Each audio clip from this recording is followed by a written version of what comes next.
Hello, this is Nathan, better known as CrazyhermitDM, and this is my podcast, The Hermit's Homebrew. Joining me today is Nicole, better known as Gamemaster Mom, as we talk about Dungeons & Dragons and its therapeutic benefits. Sometimes the person best suited to help our games is actually the person that is quietly watching how everyone's holding up throughout the week. And joining us today is Nicole, aka the Gamemaster Mom, who has more hats than I could even count when I was researching this. You're a therapist, a writer, most importantly, a mom, game Yes. master as well. And then obviously your moniker is Game Master Mom for your kids. And how often do you actually get a chance to actually lean into the moniker for real as lately? Yeah, quite a bit. I am always running like little games for my kids and their friends, but Hmm. now I'm starting to get more into running games for other kids in the community. I've got Oh, some nice collaborations with some of the local game shops and bookstores and a few of the local middle schools. So awesome. I'm just, game master mom to the masses now, apparently. You ever get a chance to run for adults or? Yeah, sometimes, but I usually run kids games for adults. I don't know if that makes any sense, but if I'm gonna run a game for adults, I don't do it the normal like D&D No. 5e adult way. I do it the kid way. And like, what's the kid way? Because in my mind, just imagine 80s cartoon style D&D, obviously, just because that's how I grew up. Right. Yeah, I mean, I think like mostly it's just focused on the fun and not so much the rules. Yeah. I tend to titrate the rules down to very, very basic things just to have some structure and keep it kind of fair. Hmm. But yeah, most of the games I end up running for adults are either like just for fun, Hmm. or it's like a mixed adults and kids game, like kids come and bring their parents, or they're adults that are like brand new to tabletop role-playing games and they're kind of intimidated by doing Yeah. the full, the whole thing.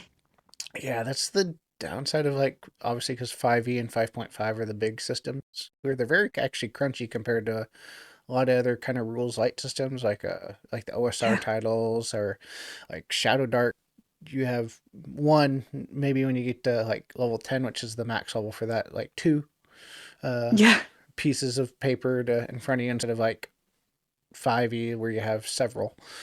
Right. Your character sheet that's like actually like 6 pages long, Yeah. 6 sheets.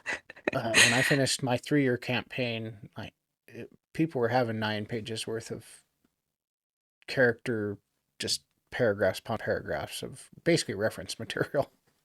I believe it. I believe it. And that's cool, right? I think Yeah. that's cool to like get so deep into it and have such an extensive character with like a backstory and relationships and special equipment and all of that is really cool. It's just not super beginner friendly. You got to work up No. to that. No, and if I could, probably in hindsight, we had one player who had never played a TTRPG game before. I would have recommended probably an OSR or more rules Hmm. light than a 5e for her Yeah.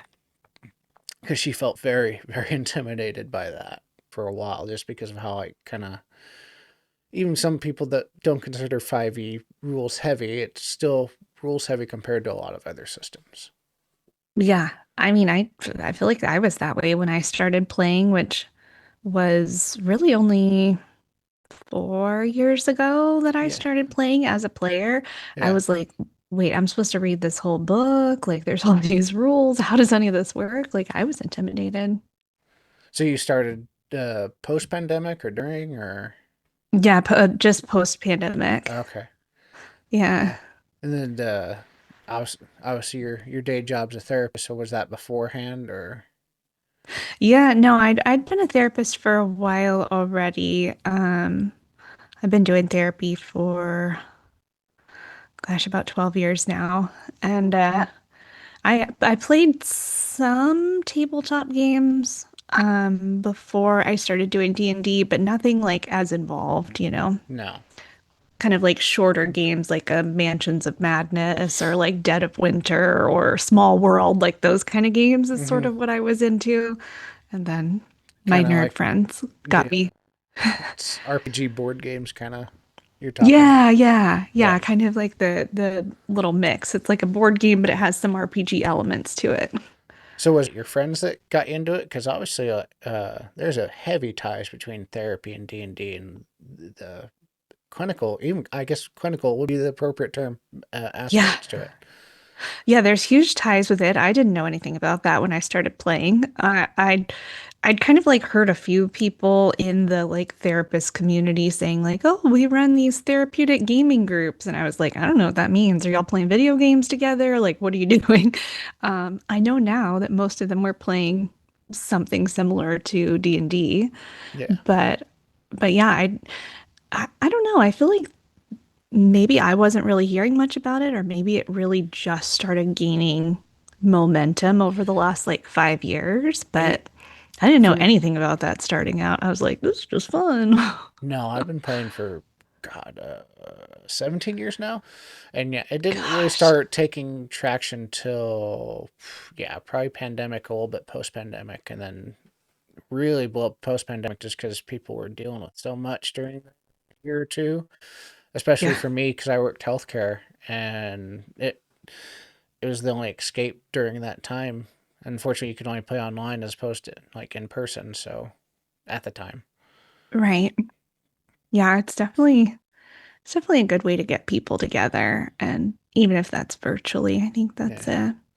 Have you noticed like any sort of benefits with your kids at all? Just like being able to, I guess, not disassociate, but kind of that role play ability to kind of show them problems they might not otherwise run into at their age and see how they handle it. Yeah, I mean, I think for sure my 6-year-old, who was 4 when we started playing together, I've seen a lot of growth in her confidence and her like ability to be decisive and like think of problem solving in different ways. Just not, I mean, I don't know that I intentionally tried to build that into the game, at least not at No, first. I was just trying to have some like fun family together time that was not in front of a screen and was something that I also enjoyed doing. But she definitely, started out kind of like, I wouldn't call her shy, but a little more reserved and like not sure yeah, what to do and would kind of like follow the lead of other people or need a lot of prompting from me. And then no, that she was definitely grew into herself as her character. no, that's definitely me growing up as just this shy outcast. And that back then, being a nerd wasn't socially accepted like it was now, thanks Mm-mm. to Disney and Critical Role and Stranger Things and all the things that made being a nerd cool or mainstream. Yeah. Uh, Yeah, I feel that. I remember like being a nerd not being cool. And it's, yeah, it's interesting. It's a shift now that that is kind of like the cool thing is to be into all these like nerd cultures, but I'm here for it. I love it. no, exactly. Me too.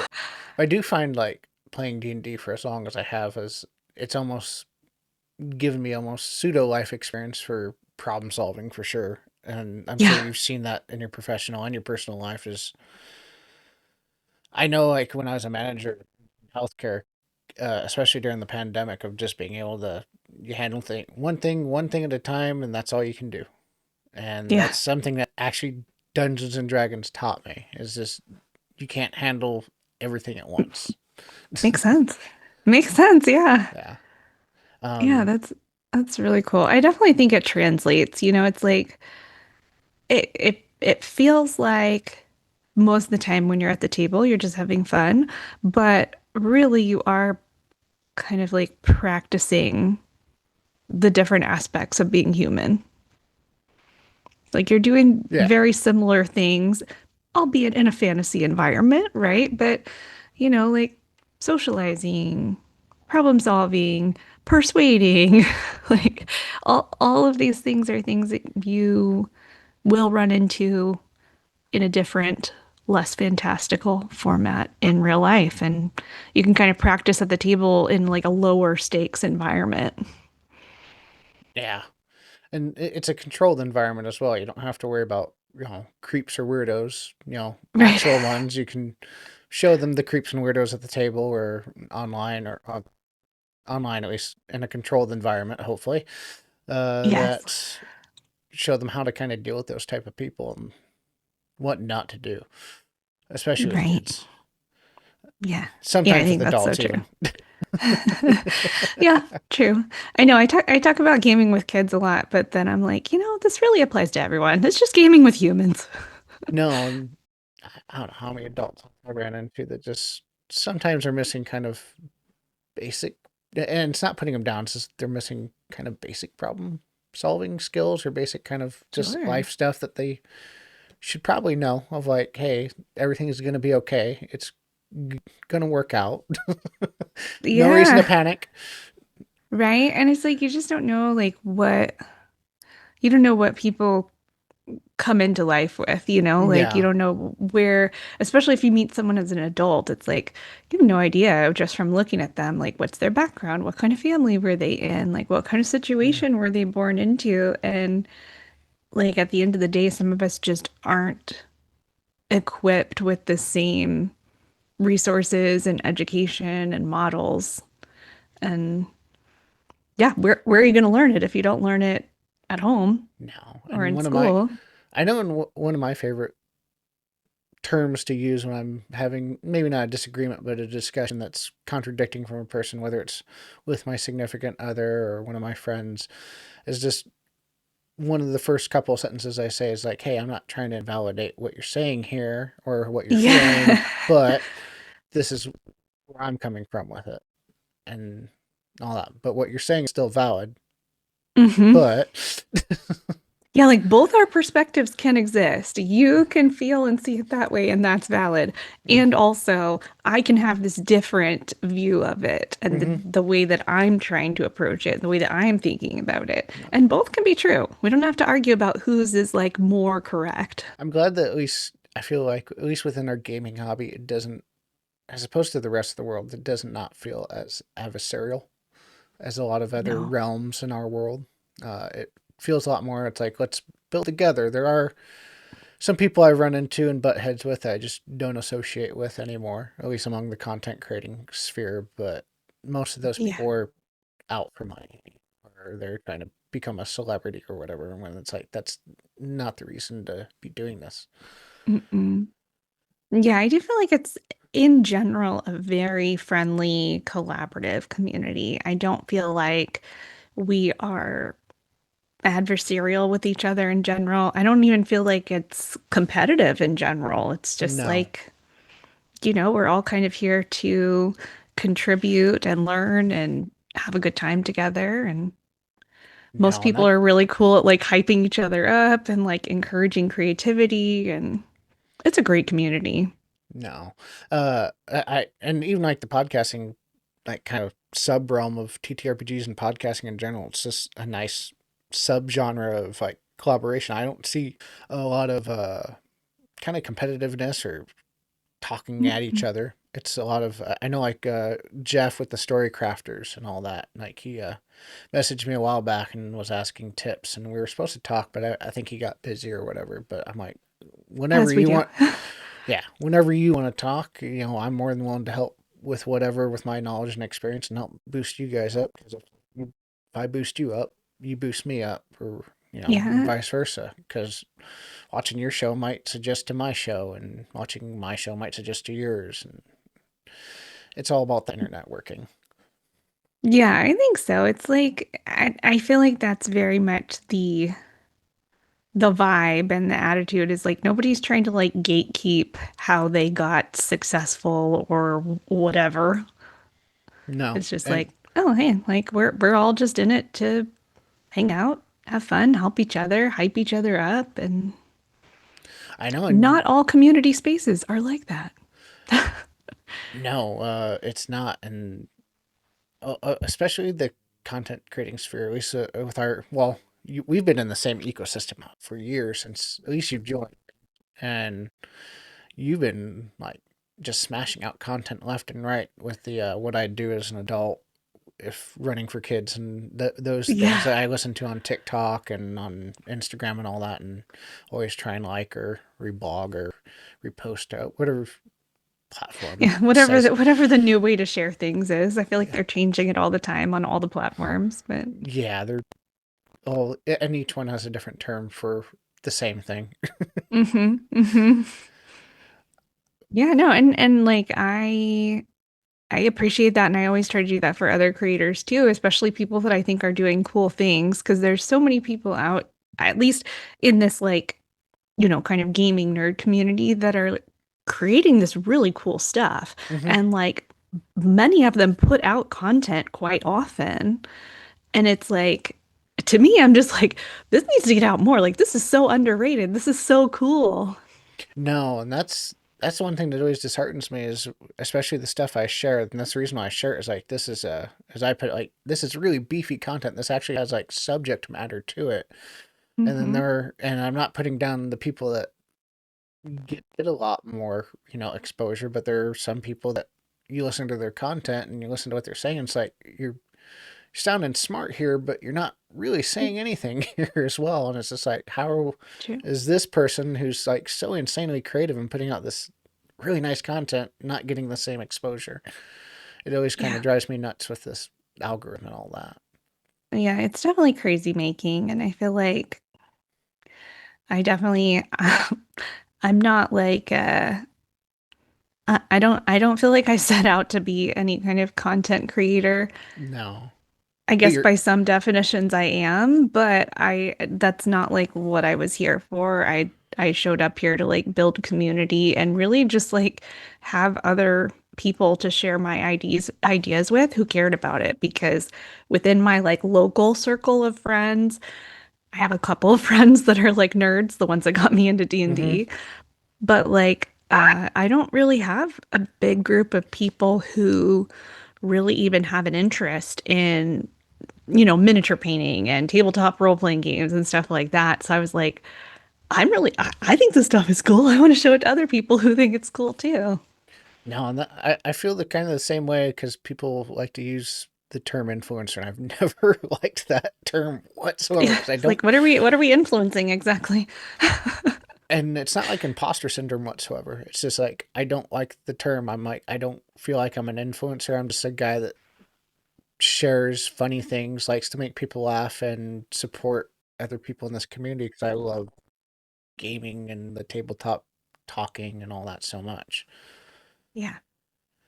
How did speaking of like content creating, it's kind of a segue of like how did like I never actually gotten a chance to ask any of you how story crafters even came about. Yeah, yeah. Oh my gosh. I'm still kind of impressed that it's actually a thing and that we're still doing it. It was Jeff's idea to start Story Crafters. He was kind of the common thread between the four of us, and he I'm not sure by which logic he did this, but he just like handpicked the three of us and messaged us on Instagram, after following and engaging with us a little bit, and was like, "Hey, y'all are really cool. Let's start a podcast together where we talk about like game master stuff and nerd stuff." And then we all were at a point where we're like, "Yeah, that sounds fun. I think I can devote some time to that." And it just kind of grew from there into this thing that we all ended up having ideas for, of like what we wanted the content to be and how we wanted the vibe to be. And I don't know, it just kind of worked. That like Jeff had some kind of like divine foresight or something. I don't know. But I know it's a great, when you guys first great stopped group. and when you guys first started like popping up, and I'm like, heck yeah, like that's a dream team right there among like these four kind of like small medium creators. And Hmm. you guys probably bring something to the table. I'm like, I think I've seen pretty much almost all your episodes. I think you almost have a dozen and a half or 2 dozen Yeah, that episodes sounds now. about right. That sounds about right. Yeah. Almost at I least think we're on 20 around. something. I was gonna say it's like a little bit above 20 if I remember right, Yeah. of Yeah, the that's ones right. I've seen. And it's just it's fun to see someone else that's doing it's actually like following through. And one of the things Hmm. I always promote on my podcast is just because it gets tough doesn't mean you give up. You just keep with the hard work and keep at it. If you gotta take a break or whatever for a little bit, take a little break, but don't give up on it. Come back to it.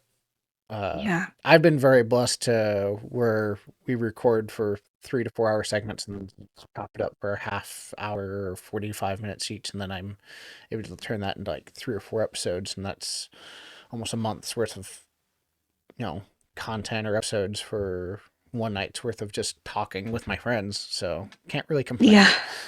Yeah, that's awesome.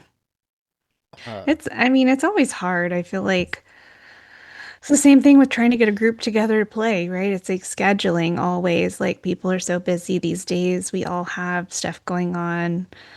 Like on Story Crafters, of the four of us, three of us have kids. So kids are always a component of like, well, we want to yeah, try to record while they're not in the room with us, right? So we either yeah. have to wait till they go to bed or till they're busy at an activity or something. And And then Ink Jim or Troy, he's just traveling all over the place now. I think he's in Vegas right now. I can't even get him to yeah, answer my messages. I'm gonna tease him so hard when he actually gets back to me finally. yeah, he's so busy with work. He's gotten like three promotions in the last year. He just got a puppy. Yeah, I mean, and we're all just doing life, right? We're all just really busy. But I think what we always come back to is like we enjoy talking to each other and doing the recording. And that's what keeps us committed to it. It's not like, oh, we check our stats and see if we're getting mhm, more listeners. It's just like, we enjoy this conversation. mhm. And knowing that we're going to record it gives us that kind of like extra push of being accountable to make it happen. No, and like he's a good example. Of one of the reasons I love this community so much is this because you mentioned he got a new puppy. Is where my mind Mm, went, and unfortunately, for not many people that know, he did have to put down a dog about yeah. several months back, and he had made a post about it. And my own dog, who I had just recently put down a couple weeks back, Mm, had cancer and a very kind of large tumor on her chest. And I'd messaged him. It's like, hey, I know kind of what you're going through here. And it's like, if you need to yeah. talk, let's talk. Because I know it's sometimes easier to yell out at the people at the internet that you don't see on a day-to-day basis. And I've messaged several people like that. Just like, hey, Yeah. if you want to yell at somebody on the internet, I'll be your void. That way you ain't, Right. self-destructing. I did that for Tim Cass, recently passed last fall, who was uh, one of the first employees for D&D, and Yeah. I'd also had his best friend on, and then messaged him. It's like, hey, I lost my best friend in my 20s as well. Please feel free to, if you need to yell out or just vent, do so, because Hmm. it's hard. Yeah. It is hard. And like, we're not supposed to go through hard things like that alone. No. But sometimes, like you said, sometimes it's harder to talk to somebody who's like close to the situation, like Hmm. a spouse or a family member or a close friend, because it's like, maybe they're grieving too, or maybe they're going Hmm. through their own process with it. It's No. easier sometimes with somebody who's a little further removed from it, Yeah. but can still relate. We're a group. The reason why we play the games we do is because most of us are social outcasts or we're socially awkward, or it's half the reason why Hmm. we're playing is because we want that escapism. So we might not know how to, Yeah. as you know, as a therapist, socially handle it. Yeah, for sure. For sure. I mean, I think it's like one of those things where, I mean, like you said, it's becoming more mainstream to be a nerd, to be a Yeah. gamer and stuff like that. But I think a lot of us came to that hobby because we didn't feel like we fit in other places, No. Like I try to think of like the traditional places that growing up people find belonging, right? In like sports or academics or like career advancement. And those just aren't a good fit for everyone. No. I mean, it wasn't for me. I tried wrestling and then I broke my finger after like 3 practices, and I'm like, nah, I'm out. Yeah, I know. I'll never forget like middle school when you first start like trying out for sports teams and stuff. I was so excited. I tried out for like every team, like volleyball, basketball, soccer. Like, I'll do it. I'll try it. I'm excited. This is my new thing. This is going to be the one. And I did not make any teams. And I was like, okay, maybe sports are not my thing. And to this day, they are still not my thing. That's legit, and that's fine. I had the habit of getting injured, so just after so long, I'm just like, yeah, I do not belong in this field because No, the it's not wrestling was a worth it. hand thing, or uh, was a pitcher with baseball for a while, and then got a line drive literally to the head and got knocked out. No, Mm. Yeah, no. I'm here for like lifetime sports. Like, give me like roller skating, swimming, biking, like I don't want to get hurt doing it. I just want to go and like move a little and have a fun time. As well as like I've noticed also in the last couple of years, like you've also been writing as well, like kind of just stepping away, well, not stepping away, but stepping up, even just from Instagram, kind of like what I'm doing with the podcasting and all that, and the writing as well, Yeah. with the two or three projects I have behind the scenes, and then you've actually published though. You've gotten to you know, the finish line on a couple of things. I guess. Yeah. We could call it the finish line. It's never really Yeah. done, but No. published. Yeah, Yeah. published. Oh yeah. So Then you that's gotta. It's exciting. a whole new ball game once you get posted, and it's trying to everybody check this out, and then trying not to feel Yeah. self conscious that it's finished, and but don't judge me too hard. Right. It's like I want to get it in front of people, but also I don't want to be like annoyingly self-promoting about it. I just want to get in front of people that I think would like it organically. I don't want people to buy it because they feel pressured or because they're like, "Oh, we like Nicole and she wrote it, so I guess we should support her." Like it's a weird place marketing yourself. It really is, and that's probably half the reason when I was mentioning earlier, say I don't like being called an influencer because I don't like promoting myself as a person. Mm-mm. I just No. I like talking with people. Right? Yeah, well, me too. Me too. Actually, honestly, more than talking to people, I like listening to people, which sometimes makes me not a very good guest on things like this because I'm like, I just want to listen. But, you know, I mean, that's that's the, how this, at least from my end, my podcast with Brent, that's how it all started. Was after our game sessions, we'd talk for a half hour to 45 minutes about different things, and then Chase is a college coach and all that, and had kids that needed a project, and one was a social media major, so he just kind of out of nice. the spitball of ideas that they were throwing at me because they couldn't figure out Instagram as well, why my engagement's low, certain parts, certain parts of that, and I'm just like you should start a podcast. You like talking. That sounds cool. And I Yeah, went into radio and TV, and it grew from there. it's a great fit. It's a Yeah. great fit. But you also are a game designer as well. Like, Yes. was your kids the driving force behind that, or something else, or Yeah, so I didn't, I did kind of intend to write a book, a children's book. yeah, I never ever intended to write a game. That was not on my bingo card. I was not trying to do that.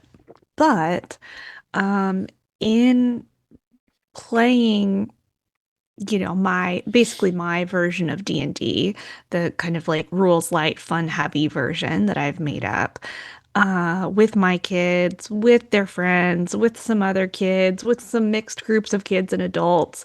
I shared a lot of it, mostly through like just little pictures and little clips of the story and the way that we did things and, us having fun together.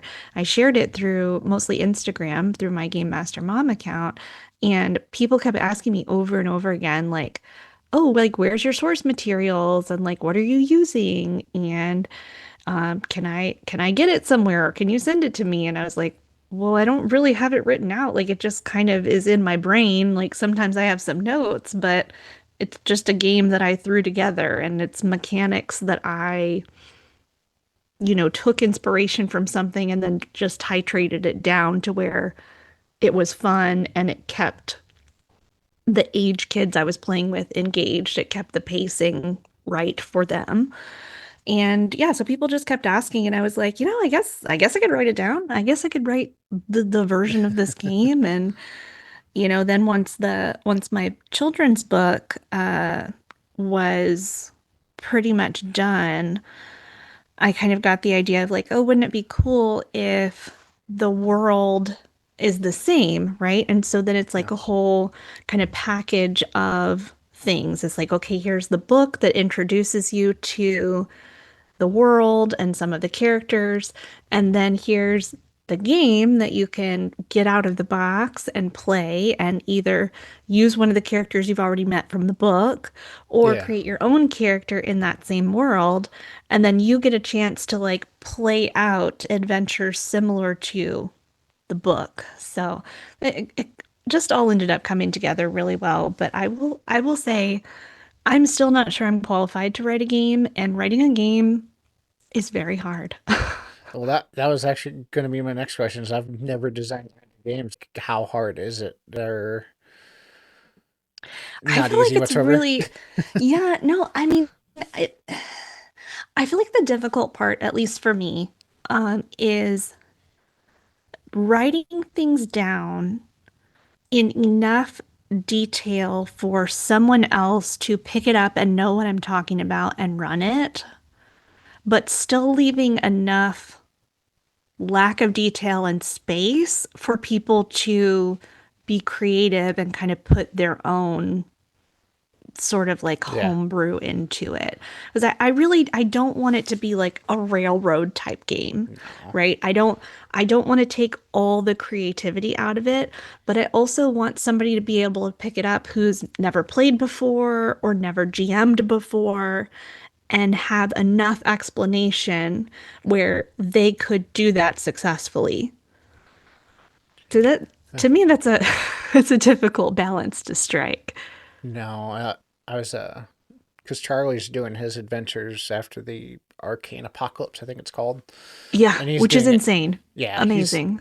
he's it's a system agnostic campaign setting, and me and him were talking because I'm doing the same thing with my own homebrew of 17 years of playing and Yes. trying to compile all this into a setting.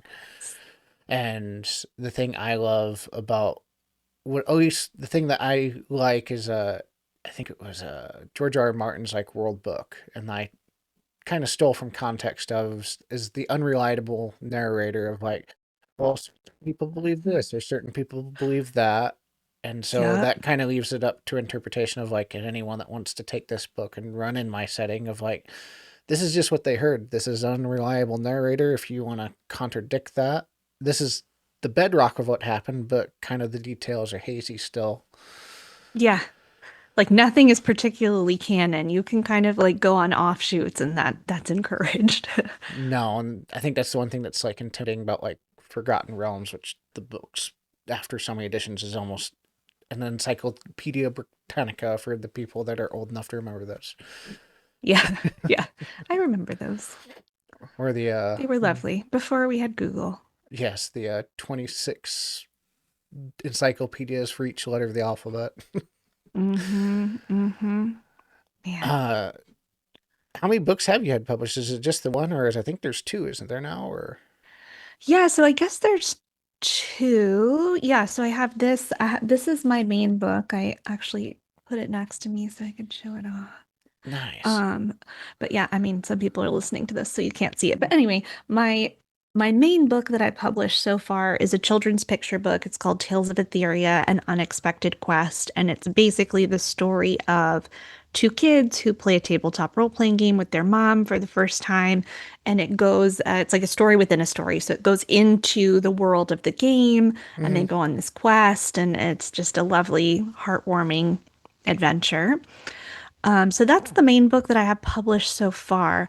I also have published a coloring book, which kind of goes along with the children's book, and it's in the same world, but it introduces a few more characters who have like small appearances in Yeah. in the book. So those are the two published works I have at the moment. I've got about I've got three books right now that are in process that are not published yet. And then the main thing that I'm writing right now is just the game. Yeah.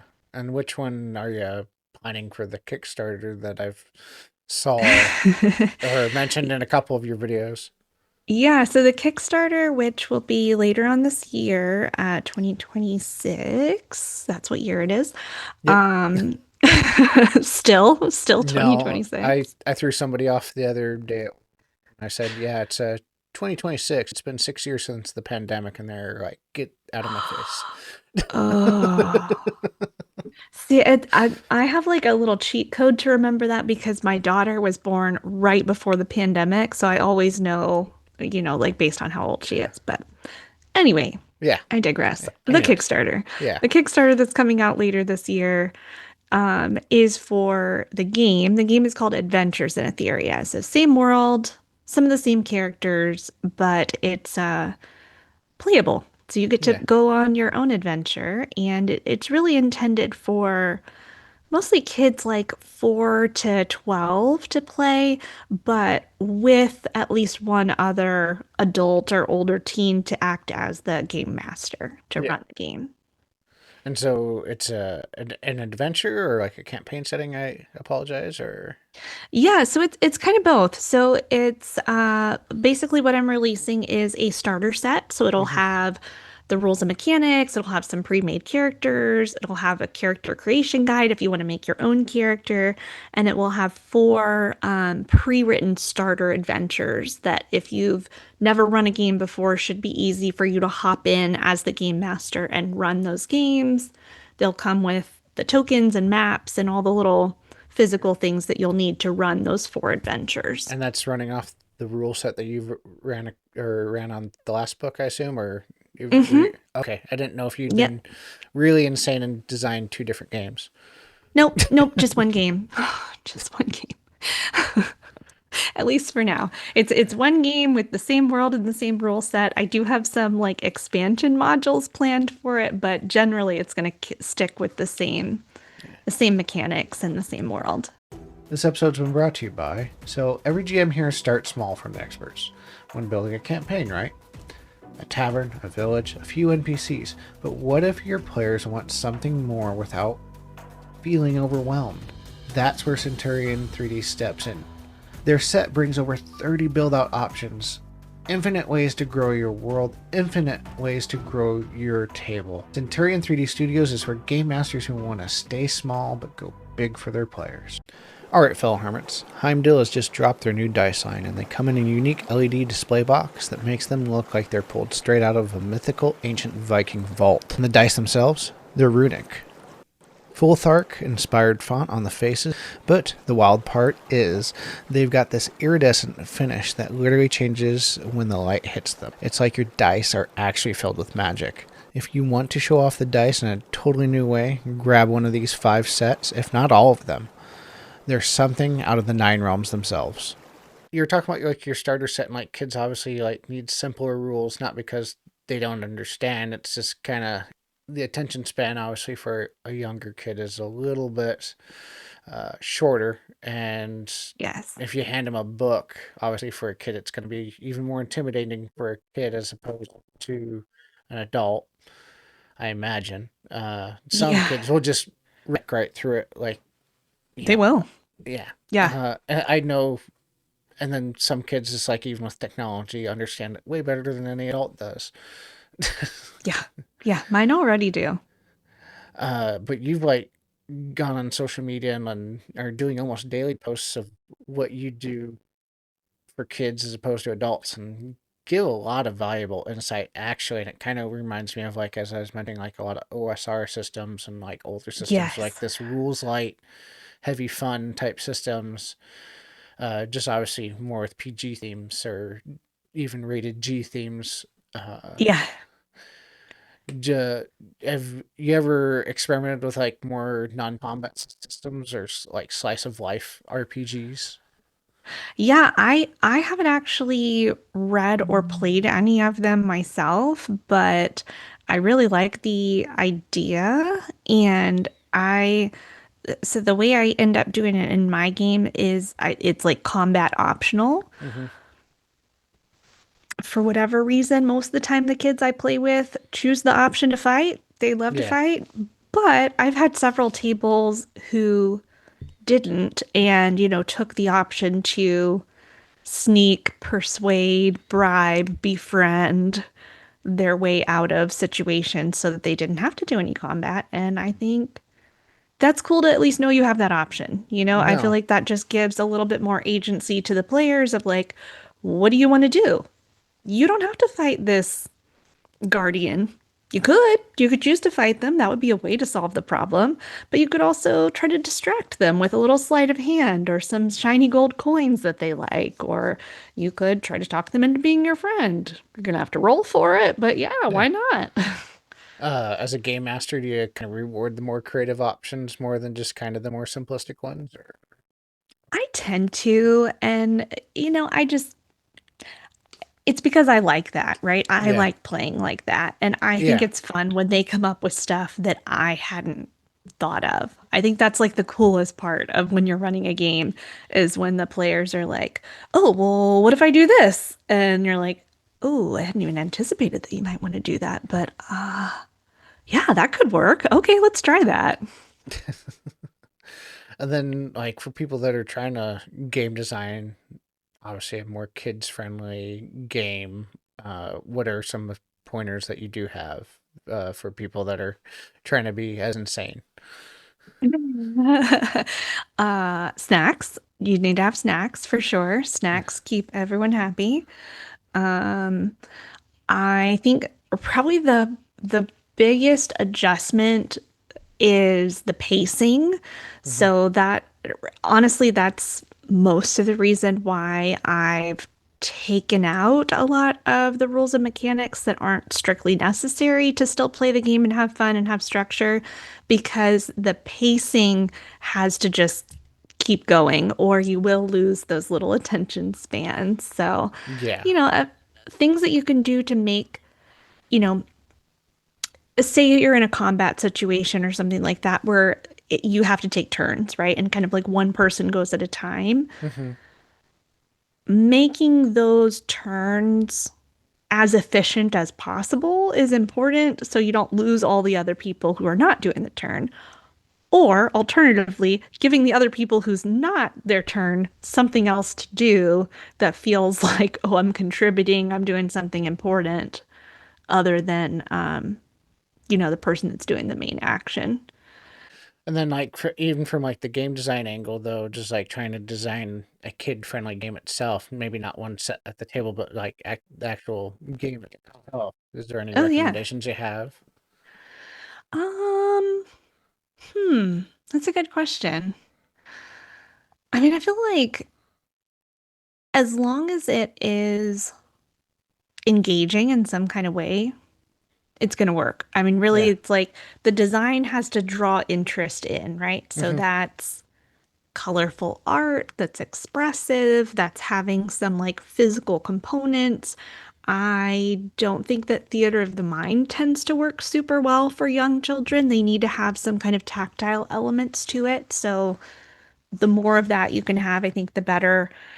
Um, Ideally, what I would love to do if just production costs were not even a thing is like this box set would have all the minis in it, like little Yeah. plastic oversized minis. It would have like wands and capes and all kinds of Yeah. stuff for everybody. Obviously, that's not practical. It will not have wands or capes, but like that kind of stuff makes it extra fun, Then do you find especially for kids who are so like into that imaginary play aspect. do you find that like the children that you play with more respond to like the actual kind of 3D miniatures as opposed to like a skinny mini that's like the little flat thing with a picture on it? Yeah, I mean, they like both, but definitely the favorite is always the like big plastic Yeah. miniatures. Just like adults. Just like adults, right? I know. And I mean, I'm definitely like that too. And another challenge I have as a game designer is I am a notoriously bad game buyer in that like I will spend a lot of money on a game if it has really quality components because I like all the physical pieces. Like I want the neoprene mat. I Yeah. want the oversized minis. Like I want all the fancy stuff. I want the coins that actually feel like coins, not the Yeah. little The cardboard chip ones. that are yeah, the ones that feel like plastic. Even Right. you want the metal. Yeah, yeah. Like I want it to feel heavy in my hand. I want the nice components, and I'm willing to spend a lot more money to get the nice components. And so in designing my own game, of course, my first thought is like, oh, I want it to have really nice components, like what I would want to play with. Hmm. But then I've had to scale that back quite a bit and be like, okay, but I also want this to be really accessible Yeah. to new players, families, Yeah. kids who potentially are going to tear it up because kids do that sometimes. Like, I don't think it's reasonable to charge, $60 for a kid's game. No, and especially maybe even a middle or lower income family that money's a little tighter, and for Yeah, whatever reason, you get the satisfaction of finding out that, oh, hey, we chose to splurge on you or your product, and right. which is just even thinking about it. If I was in that kind of or not predicament, but situation, it'd be incredibly flattering. Yeah, yeah, for sure, for sure. And I think, kids' games are, if you just think about kids' board games, I feel like they're generally pretty inexpensive. Hmm. So I'd like to try to keep mine as inexpensive as possible. Also, while still giving some good physical components to give that kind of tactile element to keep the engagement. I've always found it interesting, just kind of like between kids and like the therapeutic effects and that this game helps with, and it's like it's something I've wanted to have somebody kind of come on this podcast and talk about. And you're probably the first person that's been on that kind of a goal of like finding somebody to talk to with this. So there's like so many kind Yeah. of questions that are floating through my mind, but of course they're just out. That's Uh, okay. That's okay. I will say, since me thinking about like live play, D&D live play yeah. stuff, if anyone is interested in seeing a live play with kids and what that can look like and kind of an example of good pacing. The Hmm. kids table has a wonderful live play that they Yes, they do with do. several kids. They're on their third season on YouTube. So I always like to send people over there. I personally don't tend to video my games that I run with kids, but No. they do, and they do such a great job. And their game master is phenomenal and does such a great job of keeping it engaging for the kids and keeping the energy and the Yes, he drama. does. He's so And good. then the other thing that like popped into my mind is the value of even like kids. It's just like if you're teaching them like a regular game, it teaches them routine as well. Because some kids don't get that throughout their lives. Mm-mm. They have kind of a more unfortunate maybe home situation. So it's like kind of like an after school program almost, where you get that kind of structure, It is. real world It equivalent. is. And I hear about that all the time from, the power of the internet, right? Putting myself out there as Game Hmm. Master Mom. I have people message me at least once a week that are like, "Hey, I just wanted to say I love what you're doing. I got into D&D as, usually a middle schooler or high schooler or something like that. And it was my outlet and I found my people and I had this great teacher at school that run the after school club or something like that." And I mean, people have these really heartfelt experiences of like playing a game like that really gave them, like you say, that Hmm. structure and that place where they felt like they could belong to a group and do something that mattered. And that's huge. That's Yeah, huge in adolescence and, like it's still huge for us as adults too. it Like we is. all we all really need that. No, I've known throughout the hard parts of my life, like this game has gotten me through some rough points. Like I just need to make it to the end of this week, and I can play, and it gave me something to Yeah. look forward to when things were really kind of crappy. Mm-hmm. Mm-hmm. Do you find like TTRPGs or D&D kind of help you as a therapist, or even vice versa, just like the other way around? Yeah, I think so. I mean, I definitely think that being a therapist helps me be a game master. Yeah. That's like how can it not? I tried for about a year to keep them strictly separate, so much Hmm. so that as game master mom, I would never tell anybody what my actual day job was. Yeah. And I really tried to keep them separate, and then I don't know. They're just not separate. They never will be for me. As much as No. I tried to make that happen, they're woven together, and I think it's beneficial that they are. I will say there are a lot of therapists, well, maybe not a lot. There's several, at least, therapists who are actually like trained, qualified, they call them like therapeutic dungeon masters. Really? So they actually run D&D or other TTRPGs, doesn't have to be Yeah. D&D, as as therapy. Like they run like therapy groups. And that's the modality that they use for the treatment. And it gets good results. It really helps people with, anxiety, especially social anxiety stuff. It really helps people to actually work through some like trauma type situations. I don't do that, at least not yet. It Yeah. may be something I expand my practice into, but I want to make sure that I get all the really legitimate training if I'm going to go that route and attach my professional license to running games. At this point, I just let it inform my game mastering. I'm Yeah. not claiming that any of my games are therapeutic. No. Uh, Yeah. it just kind of, you were talking about not wanting to kind of, I guess, kind of a comparison be like kind of Venn diagramming your life of like therapy with game mastering and all Yeah. that. But I kind of felt the same way when I first started content creating. I didn't even want to put my face on my profile. And Yeah. then it just eventually kind of broke down. And then once I started doing the podcasting, even more so, like I have to kind of, if I want to do a little bit more with this and start actually having people on to talk to, I'm unfortunately going to have to go one step beyond with this and put my face out Yeah. there or get used to hearing my voice every single episode. That was even a big problem for me starting out, was like I didn't like hearing my voice. I totally get that. I totally get that. I still there's sometimes that I'm still like I can't listen to the recording of that because it's just too grating to hear my own voice. But you get desensitized to it after a while. You do. You do. Same with having your kind of face show up on, all your social medias. I'm just like, I'm used to it now. It was a little bit like, Yeah. but it's, Yeah, it's one of those weird things too. Like, like I was saying, I've been a therapist a lot longer than I've been game master yeah, mom.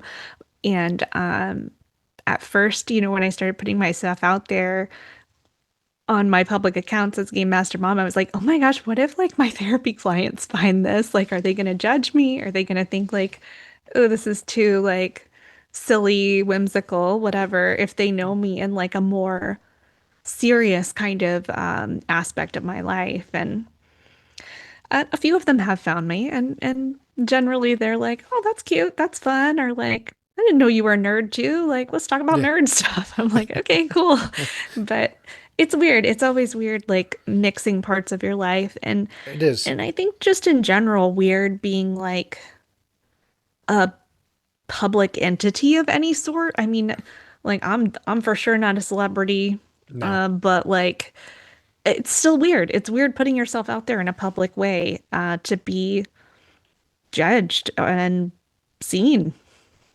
no, I feel the exact same way, especially when, was it just because I've been doing it since 2018 and people look at, a follower count that surged in the pandemic and they think I'm a celebrity and I'm just like, I'm not. I'm really not. I'm Yeah. just a normal dude. And they're like, you're so approachable. I'm like, because I don't consider myself anything but me. Right? Yeah, you're not trying to be something you're not. You're not like all fluffed up on yourself, like, oh, I'm such a big deal. Like, No. But with this Kickstarter coming out, that will be coming out in the fall, you're thinking, or the winter, or? Yeah, probably like late summer, early fall. It's in playtesting right now. So as long as the playtesting goes relatively well, it should be coming out this summer, but I'm building in a little wiggle room to do some extra edits and saying, summer, fall, somewhere in there. Yeah. So just wanting to know what's like playtesting Yeah. look like for that sort of Yes. product. Yeah, so what it looks like for this one is I have a draft of the basically like the book part of the game, Hmm. which has, all the mechanics and introduction, character sheets, and the four adventures that are pre-written. And I am sending that out actually next week Yeah. to about 30 different parents and game masters who are going to try it out and Oh. run it with their tables Okay. and then report back to me, hopefully, on what doesn't work and like where the holes are. I think there's probably still some pieces of it that exist in my mind, but haven't quite translated to the paper yet. So this is going to Yeah. be a great way for me to find those. Yeah. I mean, there's reasons why video game people beta test and or other kind of gamers as well beta test, alpha test. Yeah. You got to work out the bugs. Yeah, that's what I'm hoping to do is work out some of the bugs and get some feedback from some people who are experienced at running different TTRPGs and also some people who have never run one before to see kind of like how do the instructions land for somebody who has no idea how to run something like this. And then you have two other projects you're mentioning that are kind of in the pipeline probably after I imagine that. And you got like Yeah, a lot of, pots and pans on the oven, I guess. I do. It's my personality. I always do too much, but I definitely have two more books that will be coming out at some point. One is a early reader chapter type book. Okay. If you're familiar with early readers, it's going to be like a level two kind of Yeah. type book. Anyway, I don't know. I have a new reader, so of course I have to make a new book for her. But Oh, yeah, nothing wrong with that. no. And then I'm going to come out with one other like kids picture book, which is going to be like an ABC theme book. I'd be interested in that having a 4 month old daughter at the moment. Right? So, I'm like, yeah. that's just the right age for yours. Yes. Yeah. Yeah. So those will be coming out, whenever whenever I get around to Yeah. publishing them. And then where can people find the one that's just come out with the amazing cover on it? Of everybody around the table, the unexpected party, I believe it. Yeah, an unexpected quest. Oh, Yeah. quest. Sorry, yes. Yeah, yeah. They can find that either on my website, gamemastermom.com. That's where you can get the big hardcover version of it, which I recommend because kids like to throw and rip things. Hmm. So if you're buying it for kids, probably buy the hardcover. You can also get a paperback version of that book, and you can also get the coloring book on Amazon. Oh, you can get it on Amazon too. Yeah, yeah, Nice. yeah. Only Uh, paperback. only paper. Unfortunately, Amazon will not distribute hardcovers for me, but that's okay. Not yet, at least. It might be Not something yet, down the at line. least. I mean, Yeah, not you keep not going. yet. I'm gonna keep trying. I Yeah. I mean, as a parent myself with kind of feral children, I'm like, why would I want a paperback book? That is gonna get destroyed. But No, I it's a good understand that. option as far as like, especially people in other countries, because it's Hmm. very expensive for me to ship my book to other countries internationally. But Amazon will ship it anywhere in the world for free. Really? So yeah, if anybody's listening from like Germany, UK, Japan, something like that, you can get one on Amazon in your Amazon market, and it's shipping included. Yeah. Which both those countries make up about, I believe, the last time I checked, like 15% of my viewership. So thank you, Yeah. everyone over in Europe. Yeah, everybody over in Europe, you can still get it. You can get it on Amazon. Yes. Or you can pay a bunch of shipping to get the hardcover, but I will warn you, it is pricey. It probably Yes. costs more to ship than the actual value of the book. I figured that out with doing giveaways, and kind of the reason I stepped away from them is because international giveaways, they get you a lot more attention and traffic, but they are expensive. They are expensive to ship. Yeah. Yeah. Shipping internationally is not my favorite thing to do, but you know, I Yeah. also have a digital version of the book. If anyone is interested in that, that's also available on Amazon and my Yeah. website. And then are they able to find your game and the other stuff on your website as well? Yeah, so there's a lot of links to the game that's going to be coming out on my website, on my Instagram.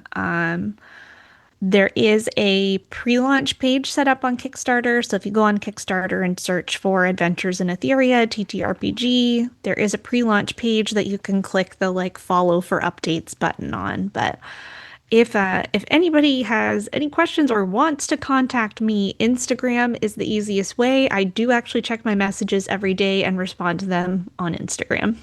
Nice. Is there anything else coming in the pipeline besides, the missile salvo that you already been talking about, or Oh that's you gosh. you have like a lot more than I even realized. A lot more on your plate than I even have myself.